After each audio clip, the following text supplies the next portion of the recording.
Hello everyone, இன்னைக்கு video என்னன்னா garden series தான் பார்க்க போகிறீங்க. கார்டன் சீரீஸ்னா பர்ஃபெக்டாக கார்டனாக மேக் பண்ணது கிடையாது.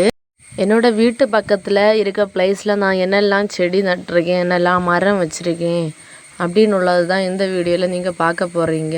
வீட்டோட ஃப்ரண்டில் இதே மாதிரி தான் ஒரு அழகான ஓடை பாயும்.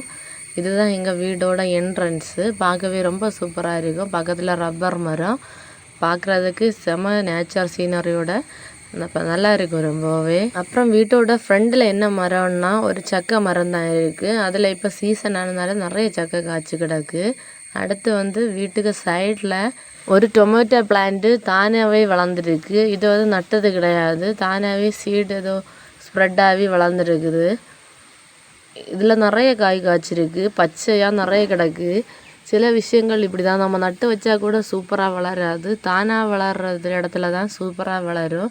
அதே மாதிரி தான் இதுவுமே. இதில் நிறைய காய் காய்ச்சிருந்து. அதுக்கு அடுத்து இன்னொரு சக்கை மரம் கூட எங்கள் வீட்டுக்கு பக்கத்துலேயே நட்டு விட்டுருந்தோம். அதில் சக்கை ரொம்ப காய்க்காது அதே மாதிரி, ஆனால் கொஞ்சம் காய்க்கும். இதில் ஒரு 5-6 அந்த மாதிரி தான் காய்க்கும். நெக்ஸ்ட்டு என்ன பிளான்ட் நட்டு வச்சுருக்குன்னா இந்த ரம்ப பிளான்ட் தான். இது 2 நட்டு வச்சுருந்தது தான். ஒன்று இந்த பக்கம், ஒன்று இன்னொரு சைடு நட்டு வச்சுருந்து. அதுதான் இவ்வளோ பெருசாக வளர்ந்துருக்கு. இதெல்லாம் சிக்கனுக்கும் பிரியாணிக்கும் யூஸ் பண்ணுற பிளான்ட் தான் இது, ஃப்ளேவருக்காக. இது ஸ்பைசஸ் வெரைட்டி தான். இது நம்ம ஏரியா மட்டும் இல்லாமல் இது ஃபாரின் கூட எக்ஸ்போர்ட் பண்ணுவாங்க. எங்கள் வீட்டில் ஒரு வாட்டி அப்படி கட் பண்ணி எடுக்கிறதுக்காக ஒரு வாட்டி வந்திருந்தாங்க. நிறைய படர்ந்து வளரும். அதுக்கப்புறம் சும்மா தான் கிடக்கும். இது சந்தையில் கூட இதை சேல் பண்ணலாம். நிறைய வளர்ந்துட்டுன்னா ஒரு டைமில் அடுத்து வாடி அந்த மாதிரி தான் போகும். அடுத்து பின்ன ரிட்டர்ன் இதுலன்ட்டு வந்துகிட்டே இருக்கும். அப்படி சூப்பரான ஒரு பிளான்ட் தான் இது. ஆனால் இது பார்க்க ரொம்ப சூப்பராக க்ரீனாக ஒரு செடி மாதிரியே இருக்கும். அதனால் இது பார்க்க ரொம்ப சூப்பராக இருக்கும். அடுத்து இந்த பிளட்பெர்ரி தான். இது நிறைய இடத்துல சும்மாவே வளரும். இதில் ரொம்ப பெனிஃபிட் எதுவும் இருக்கிற மாதிரி எனக்கு தெரியலை. ஆனால் இது நம்ம உடச்சி பார்த்தோம்னா பிளட்டு மாதிரியே இருக்கும். அது நம்ம சும்மா விளையாடுறதுக்கு, எனக்கு கை கட் ஆகிடுச்சு அப்படின்னு எல்லாம் சொல்லி விளையாடுறதுக்கு மட்டும்தான் யூஸ் பண்ணலாம். மற்றபடி இதில் என்ன யூஸ்னெல்லாம் இருக்குதுன்னு தெரியலை. இது தானாகவே நிறைய விலையில் வளர்ந்து கிடக்குது. இது பார்க்குறதுக்கு குட்டி குட்டி டொமேட்டோ மாதிரியே செட் ஆகி சூப்பராக ஒரு பிளான்ட் மாதிரி இருக்கும். பார்க்குறதுக்கு ஒரு செடி மாதிரியே வளர்க்கலான்னு சொல்லலாம். பார்க்க ரொம்ப சூப்பராக தான் இருக்கும். ஒரு மணி பிளான்ட் கூட நட்டு விட்டுருப்போம். இது வீட்டு பக்கத்தில் நட்டால் வீட்டில் ஒட்டி சிமெண்ட்டை டேமேஜ் பண்ணும் அப்படின்னு உள்ள ரீசனுக்காக கொஞ்சம் தூரத்தில் நட்டு விட்டுருப்பேன். அதனால இது ரொம்ப பெருசாகவே வளர்ந்துருக்கு. நம்ம ஒரு பாட்டில் ஏதாவது வச்சா இது இவ்வளோ பெருசாக வளராது. ஆனால் அதுக்கான ஸ்பேஸை கொடுக்கும்போது அது எவ்வளோ பெரிய பிளான்ட்டுன்னு தெரியுது. இது ஒரு பிக் மணி பிளான்ட்டு தான். அப்புறம் அதுக்கு கீழேண்டு இதில் சீடு விழுந்தா எப்படின்னு தெரியல, குட்டி குட்டியாக நிறைய மணி பிளான்ட்டு அதுலேண்டே வளர்ந்து கிடக்குது. இந்த மணி பிளான்ட் எல்லாம் நான் தேவைப்படும் போது பாட்டிலில் வைக்கிறதுக்காக இதை எடுத்து யூஸ் பண்ணுவேன். அது பக்கத்துலேயே ஒரு அழகான ஒரு ஓடை உண்டு. அந்த ஓடை எனக்கு ரொம்ப பிடிக்கும். ஒரு சின்ன ஓடை தான், விலையை 2ஆக செப்பரேட் பண்ணுறது இந்த ஓடை தான். அப்படியே நான் அந்த இடத்த சுற்றி பார்த்துட்டு இருக்கும்போது ஒரு உயிரினத்தை பார்த்தேன். ஒரு அட்டை வெரைட்டி சார்ந்தது தான் இது நான் சின்ன வயசில் ரப்பர் விலையிலெல்லாம் நடந்து போகும்போது இது பார்த்துருக்கேன். நீங்கள் இதை பார்த்துருக்கீங்களா இல்லையான்னு கமெண்டில் சொல்லுங்கள். இது எப்படி இருக்குன்னா, யாராவது எதிரிகள் வந்தால் அது தன்னை காக்கிறதுக்காக அது உருண்டையாக உருண்டுரும், ரவுண்டாக மாறிடும். அது திரும்ப எழும்பி நடக்கவே செய்யாது. அப்புறம் எல்லோரும் போனதுக்கு அப்புறமா தான் அது நடக்கும். இப்படிப்பட்ட உயிரினத்தை நீங்கள் பார்த்துருக்கீங்களா? அப்புறம் அந்த இடத்துலையே நான் கொஞ்சம் நேரம் வெயிட் பண்ணி பார்த்தேன். அது போகுதா இல்லையா, அதை வீடியோ எடுக்கலான்னு கொஞ்சம் நேரம் பார்த்தேன். அது போகிற மாதிரி இல்லை. அதனால நான் அந்த இடத்துலேருந்து வீடியோ மட்டும் எடுத்துகிட்டு நானும் அதுலேருந்து கிளம்புனேன். பார்க்கவே ரொம்ப ஷைனிங்காக அழகாக இருந்து. இந்த மாதிரி இது முன்னாடியெல்லாம் நிறைய கிடக்கும். இப்போ எல்லாம் இந்த இனம் அழிஞ்சிட்டு இப்போ நிறைய இடத்துல இருக்கான்னு தெரியலை. அதுக்கடுத்து காந்தாரி மிளகாய் இது தான் நிற்கிது. இது நிறைய இடத்துல ஸ்ப்ரெட் ஆகி தானாக வளர்றது தான். நடணும்னு எல்லாம் எந்த அவசியமே கிடையாது, தானே வளரக்கூடிய பிளான்ட்டு தான் இது காரம் ரொம்ப அதிகமான மிளகா. இது கொலஸ்ட்ரால் உள்ளவங்க கொலஸ்ட்ரால் கம்மி பண்ணுறதுக்காக பயன்படுத்துவாங்க. அல்லாமல் உப்பில் போட்ட மாங்காய், நெல்லிக்காய் இதெல்லாம் ஊற போடுறதுக்கும் இதை பயன்படுத்துவாங்க. அவ்வளோ காரம் அண்ட் இதோட ஒரு ஃப்ளேவர் கூட நல்லா தான் இருக்கும், நல்ல டேஸ்ட்டாக இருக்கும். அந்த ஸ்மெல் நிறைய பேருக்கு பிடிக்கும். அதனால நிறைய திங்ஸில் இதை யூஸ் பண்ணுவாங்க. அடுத்து என்னன்னா நான் கிரியேட் பண்ண ஒரு சின்ன கார்டன் தான் இது. எனக்கு ரொம்ப பிடிக்கும்னு சொன்னால் ஒரு சின்ன ஓடை பக்கத்துலேயே இதை ஸ்டார்ட் பண்ணியிருப்பேன். இதில் ஸ்னேக் ஆலோவேரா நட்டிருப்பேன், அதெல்லாம் நிறைய டேமேஜ் ஆகி போயிட்டு. அப்புறம் மல்பெரி பிளான்ட் வச்சுருந்தேன். மல்பெரி இதுவரை காய்க்கலை, அதுக்காக வெயிட் பண்ணுறேன். நெக்ஸ்ட்டு ஒரு வெரைட்டி மிளகா வச்சுருக்கேன். எனக்கு மிளகாவை நார்மலாக இது பண்ணுறத விட வெரைட்டி அவ்வளோ மிளகாய்க்கு மேலே கொஞ்சம் ஆர்வம் அதிகம்னு சொல்லலாம். அதே மாதிரி தான் அந்த மிளகாவும் என் ஃப்ரெண்டு வீட்டிலேருந்து சீடு எடுத்து கொண்டு வச்சுருந்தேன். இதுக்கு இடையில் மஞ்சள் செடியும் கொஞ்சம் வச்சுருப்பேன், அதுவுமே வளர்ந்துருக்கு. இதில் இருக்க மிளகா எப்படி இருக்குன்னு வாங்க பார்ப்போம். இதில் சின்ன சின்ன பூ போட்டிருக்கு. அப்படியே இன்னொரு இடத்துல இதில் ஒரு மிளகா வந்து காய்ச்சிருந்து அதுதான் இந்த வீடியோவில் ஆட் பண்ணியிருப்பேன். நீங்கள் இப்போ வீடியோவில் பார்த்துட்டு இருக்கிறது தான் அந்த மிளகா. குட்டியாக ஒரு ஷேப்பில் டொமேட்டோ மாதிரி ஒரு டிஃப்ரெண்ட்டான பம்கின் மாதிரி இல்லாமல் ஒரு மினியேச்சர் மாதிரி சின்னதாக ஒரு மிளகா காய்ச்சிருக்குது. இது க்ரீன் கலரில் இருக்குது. ரெட் கலரில் இன்னும் பார்க்க அழகாக இருக்கும். இது மிளகாயில் ஒரு வெரைட்டி. இது எதுக்கெல்லாம் பயன்படுத்துவாங்கன்னு தெரியலை, ஆனால் இதுவுமே ஒரு மிளகா வெரைட்டி தான். நம்ம காரம் ரொம்ப கம்மியாக இருக்குன்னு தான் நினைக்கிது. நம்ம இதை பச்சை மிளகா யூஸ் பண்ணுற இடத்துல யூஸ் பண்ணலாம். நான் அப்படி தான் யூஸ் பண்ணிகிட்டு இருக்கேன் இந்த மிளகாவை. இது வந்து எனக்கு பார்க்குறதுக்கு ரொம்ப பிடிச்சது. அல்லாமல் இதை ரொம்ப இதுக்கெல்லாம் யூஸ் பண்ணுறது கிடையாது. ஏதாவது சின்ன சின்ன தேவைகளுக்கு மட்டும்தான் இந்த மிளகா பயன்படுத்துகிறேன். மற்றபடி இதோட யூஸ் எல்லாம் ரொம்ப தெரியாது. ஃப்ரை பண்ணி கூட எடுத்தால் நல்லா இருக்கும்னு நினைக்கிறேன், ட்ரை பண்ணது இல்லை.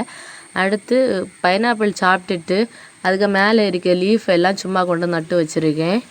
இந்த லீஃபில் பைனாப்பிள் காய்க்கு 3 இயர்ஸ் கிட்ட ஆகும். ஆனாலும் இது சும்மா இருக்கட்டு அப்படின்னு சொல்லிட்டு நட்டு வச்சுருக்கேன். இதில் வந்து உண்மையான பைனாப்பிளோட கட்டிங்ஸ் வந்து மேலே இருக்க லீஃப் கிடையாது. இப்போ நான் இந்த காட்டுற இது தான் இதில் உள்ள உண்மையான இது. பைனாப்பிள் காய்ச்சதுக்கப்புறம் அந்த மரத்துக்கு மூட்டிலண்டு வாரது தான் அதில் உள்ள கட்டிங்ஸு. அது நட்டால் மட்டும்தான் 1 இயரில் பைனாப்பிள் காய்க்கும். மற்ற இதெல்லாம் நட்டால் சும்மா நம்ம நட்டு விடலாம், ஆனால் 3 இயர்ஸ் ஆகும். ப்ளேஸ் இருந்தால் சும்மா அதையுமே ட்ரை பண்ணலாம், நட்டு விடலாம். அது நிறைய நாள் ஆகும்போது ஒரு பைனாப்பிளாக வரும். இது எப்படி இதில் கட்டிங்ஸ் வரும்னு வாங்க பார்ப்போம். இது பைனாப்பிள் பிளான்ட்டு தான். இதில் ஒரு பைனாப்பிளாக நான் கட் பண்ணி எடுத்தாச்சு. அதுக்கப்புறம் இதில் எப்படி கட்டிங்ஸ் வருதுன்னு காட்டுறேன். இந்த பிளான்ட்டு கட் பண்ணி எடுத்ததுக்கு அப்புறமா கீழண்டு முளைச்சி வருது. வீடியோவில் உங்களுக்கு கிளியராக தெரியுதான்னு தெரியலை. இப்போ இதை எடுத்து காட்டுறேன். இப்போ இந்த நல்ல மிளகு இலை வந்து அது மேலே படர்ந்து கிடக்கு. அதை எடுத்துகிட்டு பார்க்கும்போ தான் கிளியராக தெரியுது. சைடில் ஒரு சின்ன செடி மாதிரி இருந்து பார்த்தீங்களா, இதுதான் கட்டிங்ஸு. இதை உடைச்சி தனியாக நடணும். இல்லைன்னா நம்ம உடைக்காமல் அப்படி விட்டால் கூட பைனாப்பிள் காய்க்கும். ஆனால் நிறைய கட்டிங்ஸ் இருந்தால் அப்படி விட முடியாது, தனியாக எடுத்து தான் நட்டாகணும். நெக்ஸ்ட்டு பயறு விதை போட்டிருந்தேன், அதுவும் கொஞ்சம் வளர்ந்துருந்து. அடுத்து பார்த்தோன்னா இந்த செடி தான் பைனாப்பிள் மினியேச்சர் பிளான்ட்டு. ஆல்ரெடி ஒரு வீடியோ போட்டிருப்பேன். அந்த பிளான்ட்டு தான் குட்டியாக இருக்கும்போது இப்படி தான் அழகாக இருந்தது. சின்னதாக ஒரு பூ மாதிரி அதில் வந்துட்டு அதுதான் கொஞ்சம் கொஞ்சமாக பைனாப்பிளாக மாறி பெரிய பிளான்ட் ஆச்சு. பெரிய பிளான்ட்டுன்னா இது செடிக்கு வைக்கிறதுல பெரிய இதை காய் மாதிரி ஆச்சு. சின்னதாக பூ மாதிரி இருக்கும்போது இது இப்படி தான் இருந்தது.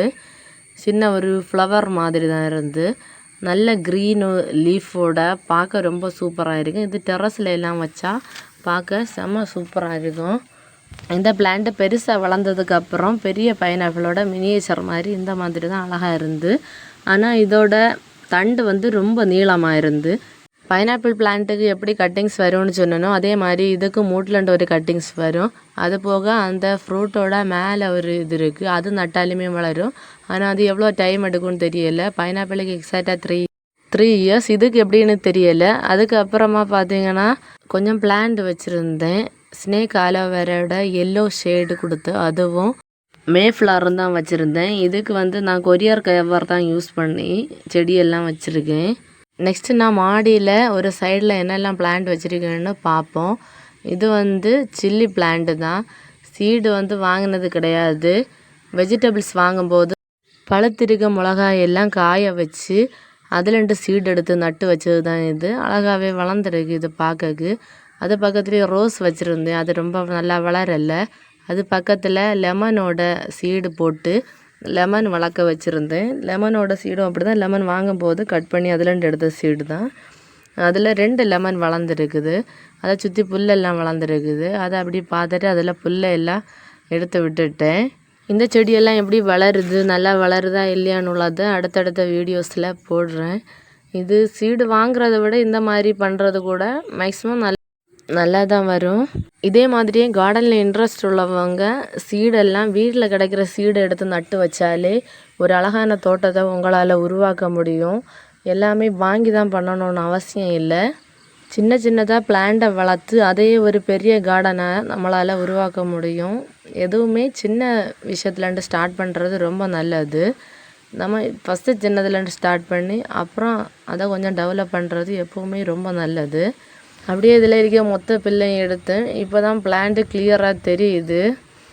செகண்ட் இருக்க பிளான்ட்டில் ஒரு லீஃப் கட்டாகி போயிருக்கு, எப்படின்னு தெரியல. அது பக்கத்துலேயே கொத்தமல்லி நட்டு வச்சுருந்தேன், அது ஒன்று கூட வளரலையே. அதை எடுத்து சாப்பிட்டுருக்கோம். ஆல்ரெடி எப்போ பண்ணாலுமே எறும்பு ஏதாவது தான் சாப்பிட்டு இருக்கும். அது யூஸ்வல் தான். எப்போவுமே கொத்தமல்லி நட்டு தான் வளர்ந்தது கிடையாது. அது பக்கத்துலேயே உருளைக்கிழங்கு கட் பண்ணும்போது க்ரீன் கலரில் கொஞ்சமாக இருந்தது, அதை கட் பண்ணி நட்டுருந்தேன். அதுலேருந்து ஒரு சின்ன பிளான்ட் வந்து பார்க்குறதுக்கு செம்ம ஹாப்பியாக சூப்பராக இருந்து.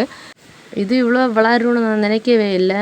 இதுக்கடுத்து இது பெரிய பிளான்ட்டாக மாறுமா இல்லையான்னு தெரியாது. இது ஒரு சின்ன கட்டிங் எடுத்து வச்சு பச்சை கலரில் இருந்த பீஸை நட்டு வச்சதில் தான் இது வளர்ந்தது. அது பக்கத்துலேயே இன்னொரு கவரில் கத்திரிக்காயோட சீடு எடுத்து நட்டு விதைச்சிருந்தேன். அது இன்னுமே வளரலை. அது எப்போ வளரும்னு தெரியலை. வளரும்போது வீடியோவாக போடுறேன். இந்த பிளான்ட்டு உங்களுக்கு இல்லை எத்தனை பேர் தெரியும்னு சொல்லுங்கள். நிறைய வீட்டில் வச்சுருப்பீங்க. இந்த ஒரு பிளான்ட் இருந்தாலே போதும், உங்களுக்கு இதை நிறைய பிளான்ட்டாக மாற்றலாம். அதை எப்படின்னு தான் இந்த வீடியோவில் இப்போ காட்ட போகிறேன். எப்படின்னா இதில் ஒரு லீஃபை எடுத்து இன்னும் ஒன்றில் வச்சாலே போதும், இது சூப்பராக வளரும். இதில் ஒரு லீஃபை நான் ஒரு நாள் உடச்சி கீழே நட்டு பார்த்தேன். அதுலேருந்து சின்னதாக முளைச்சிருந்து.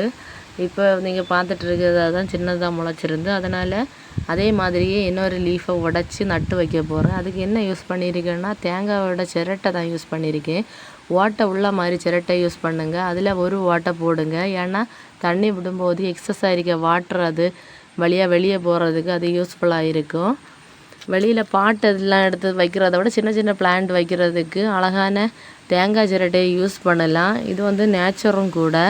அதனால தான் இதை சிரட்டை யூஸ் பண்ணி அதில் நட்டு வைக்க போகிறேன். இப்போ ஒன்று நட்டு வைக்க போகிறேன். இனி நிறைய இதே மாதிரி அழகான சிரட்டை எடுத்து அது ஷேப் உள்ளது பார்த்து எடுங்க. வெட்டும்போது தாறுமாறாக வெட்டினது வச்சா நல்லா இருக்காது. ஷேப்பாக வெட்டினது தான் பார்க்க ஒரு சின்ன பாட் மாதிரி இருக்கும். இதை நட்டு வச்சுட்டு நீ எவ்வளோ நாளைக்கு உள்ளாடி வளருதுன்னு உள்ளதான் அடுத்த வீடியோவில் போடுறேன். அடுத்த விளையில் நிறைய மஞ்சள் வந்து அங்கங்கேயும் நட்டு விட்டுருப்போம். இனி சீசன் வரும்போது தான் இதெல்லாம் பிடுங்கி காய போட்டு அப்புறம் ப்ராசஸ் பண்ணி இதை பொடிச்சு எடுக்க முடியும். அப்படி பார்த்துட்டு இருக்கும்போது ஒரு சங்கு பார்த்தேன். இந்த சங்கு எத்தனை பேர் பார்த்துருப்பீங்கன்னு தெரியலை. இது ரொம்ப ஈரப்பதமான இடத்துல தான் இது உயிர் வாழும். மழை டைமில் கூட வரும். இது வெள்ளத்தில் கிடைக்கிறது கிடையாது, நிலத்துலையும் ஊந்து போடுறது தான். ஆனால் பெரிய சைஸாக இருக்கும், பார்க்க ரொம்ப அழகாக இருக்கும் சங்கு.